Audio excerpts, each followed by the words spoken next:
Hola a todas, buenos días o buenas tardes, dependiendo en el horario en que estén viendo este video. Mi nombre es Josefina Dotti, tengo 20 años, voy a la iglesia de Villa Fox, de Zárate, y asisto a esta iglesia de que soy chiquita, como de toda la vida, como quien diría, pero de grande fue que conocí personalmente a Dios y decidí por convicción propia creer en Él, dejarle mi vida a Él, formar parte de su familia. Y gracias a él tengo también la bendición de servir en esta iglesia, en Villa Fox, en la cual él me puso. Colaboro en la escuelita dominical y me encanta porque me gusta mucho estar con los chicos.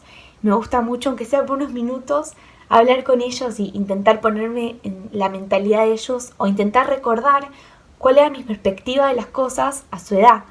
Y yo siempre les cuento a los chicos que cuando yo tenía más o menos 6, 7 años, como una nena que se creó toda la vida en una iglesia, me pasaba que en la escuela dominical me enseñaban a orar y a hablar con Dios.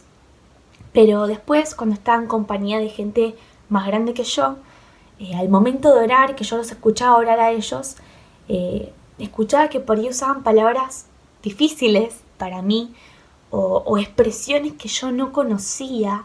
Entonces se me hacía muy difícil seguir el hilo de la oración.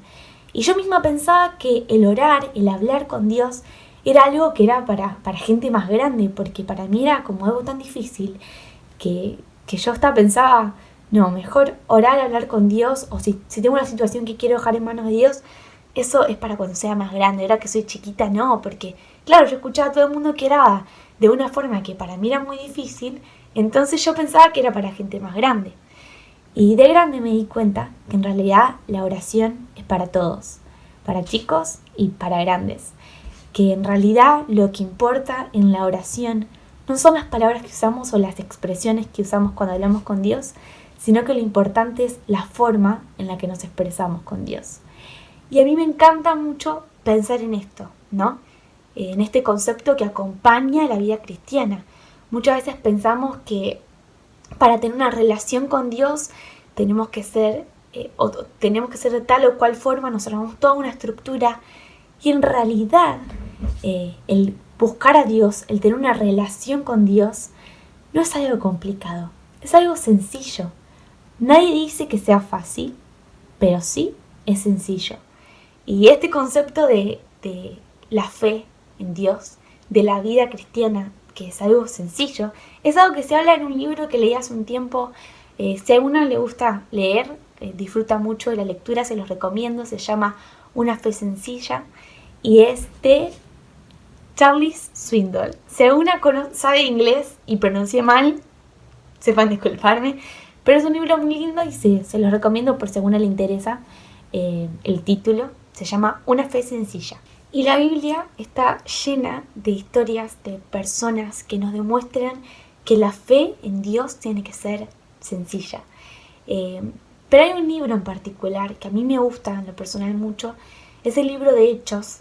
Y Hechos narra la historia de los comienzos de la iglesia. Cuando Jesús asciende al cielo, los 12 discípulos de Jesús comienzan a llevar el evangelio a las personas, y ahí es cuando se empieza a expandir cada vez más el mensaje de Dios y se comienzan a formar las primeras iglesias.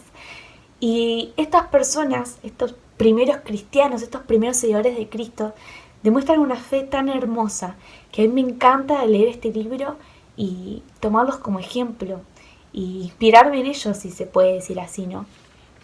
Y hay una historia de un hombre que se llamaba Esteban y que es la historia en la que quisiera hoy que reflexionemos juntas. Si alguna nunca leyó esta historia, yo las invito a que lo hagan, que la descubran por su propia cuenta y que si quieren pausen ahora el video y después vuelven y la charlamos juntas, pero es una historia muy linda y que vale cada versículo, como todas las historias de la Biblia. Esta historia está desde el capítulo 6 al capítulo 7 de Hechos, es cortita, pero es preciosa. Y comienza toda la historia de Esteban. Él aparece en este libro porque los 12 discípulos encargados de llevar el mensaje de Dios a las personas comienzan a tener varias responsabilidades, como le dije, era el comienzo de las iglesias, entonces sobre ellos recaen varias responsabilidades y como ellos no querían descuidar el llevar el mensaje de Dios a las personas, deciden elegir a 7 personas para que se encarguen de ciertas, de otras responsabilidades y ellos puedan encargarse personalmente, ¿no? Puntualmente, mejor dicho, de llevar el mensaje de Dios a las personas y de mantenerse en oración. Y en estos 7 hombres elegidos está Esteban. Esto que les acabo de mencionar está en el capítulo 6, del versículo 2 al versículo 3. Y la historia de Esteban comienza, ¿no? Y se habla sobre él, sobre sus cualidades, sobre quién era.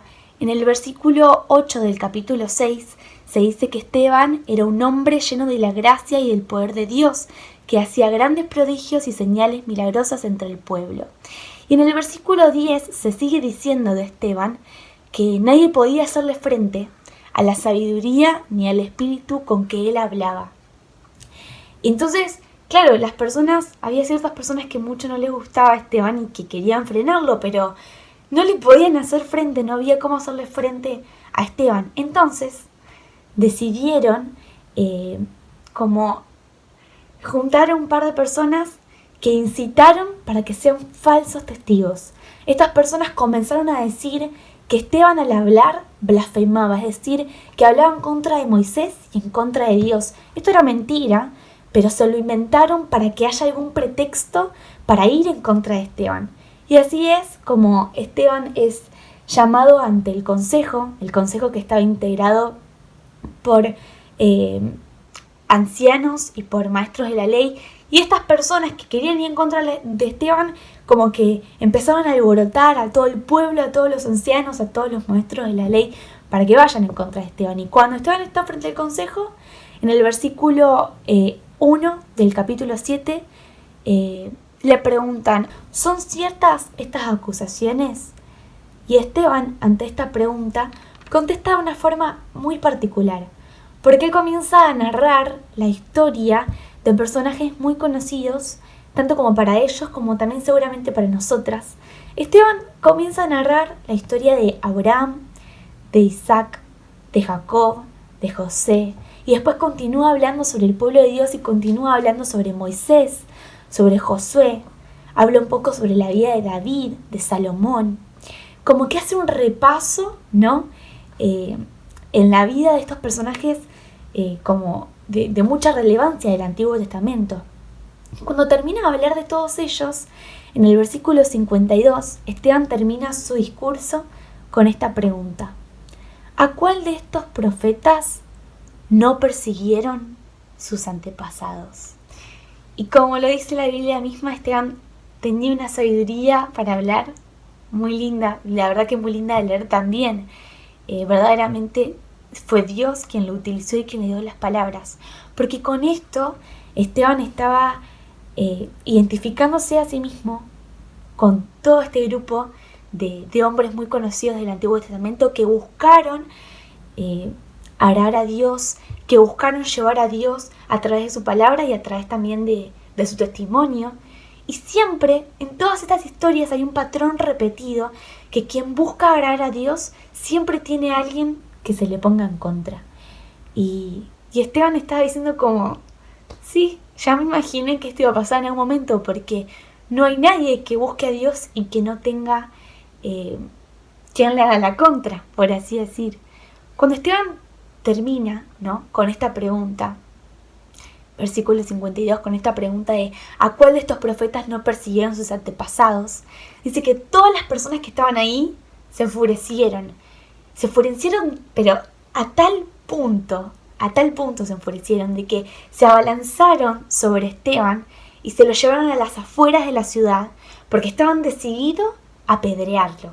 Tenían tal furia contra él, no podían decirle nada, no podían contradecirle nada, pero la furia se apoderó de todas las personas que estaban ahí escuchándolo y se lo llevaron a las afueras de la ciudad. Estaban seguros que lo iban a apedrear.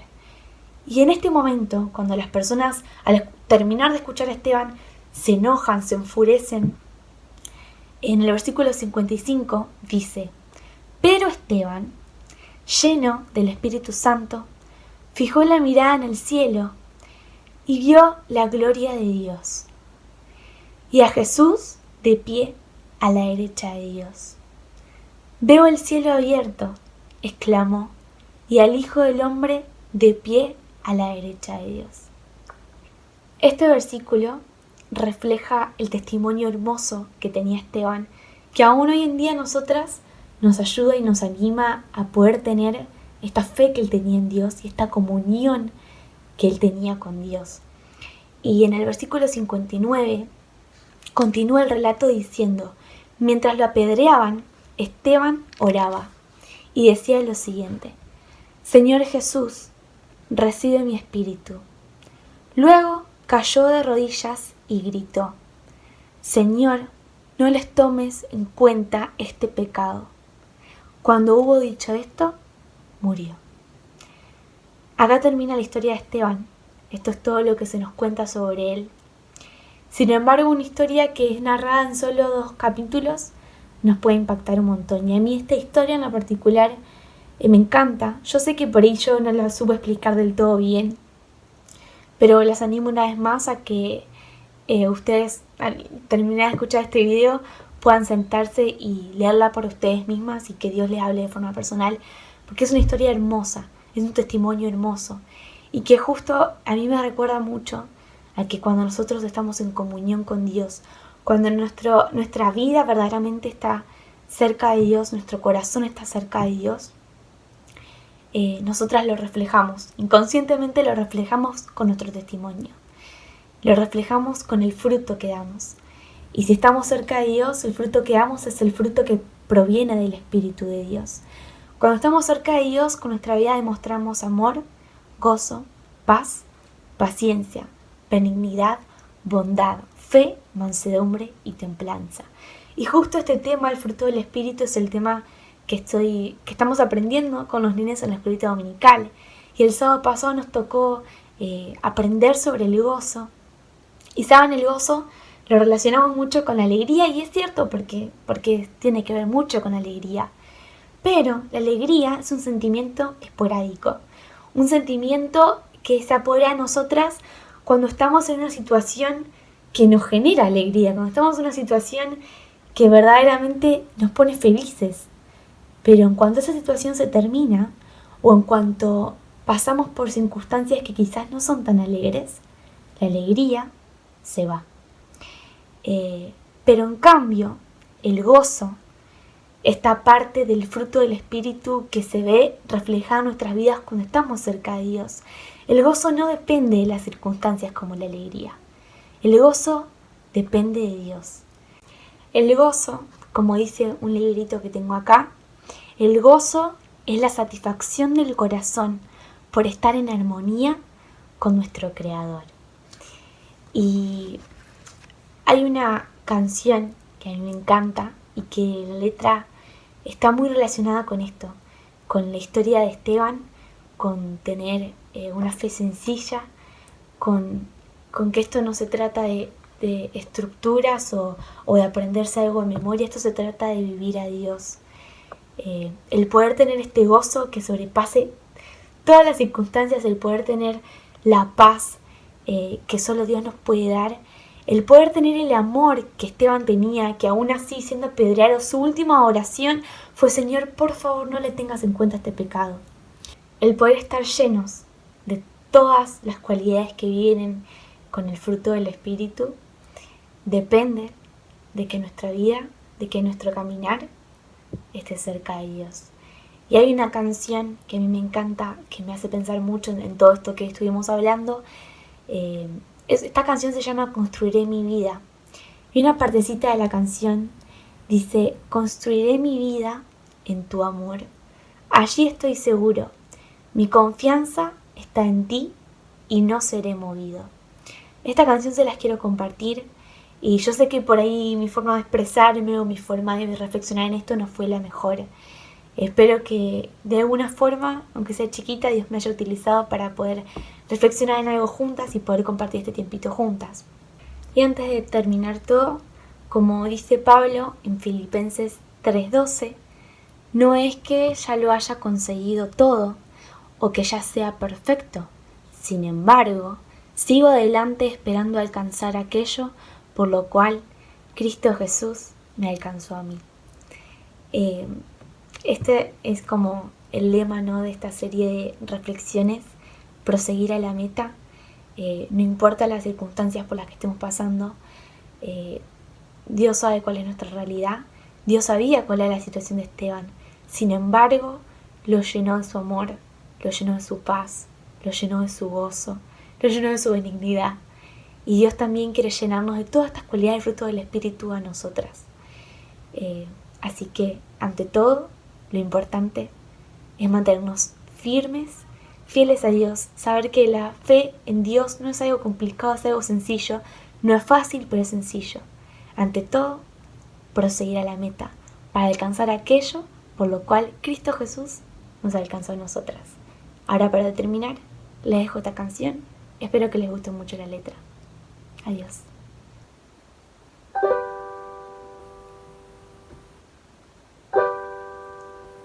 Digno de recibir toda adoración, digno de recibir hoy esta canción,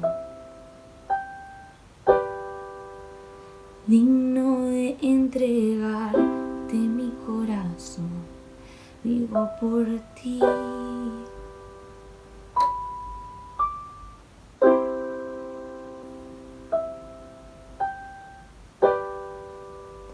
Cristo Jesús, no hay otro nombre igual.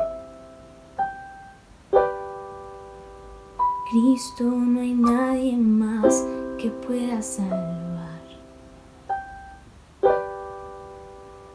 Digno de entregarte mi corazón, vivo por ti, vivo por ti. Santo como tú no hay nadie, Dios incomparable.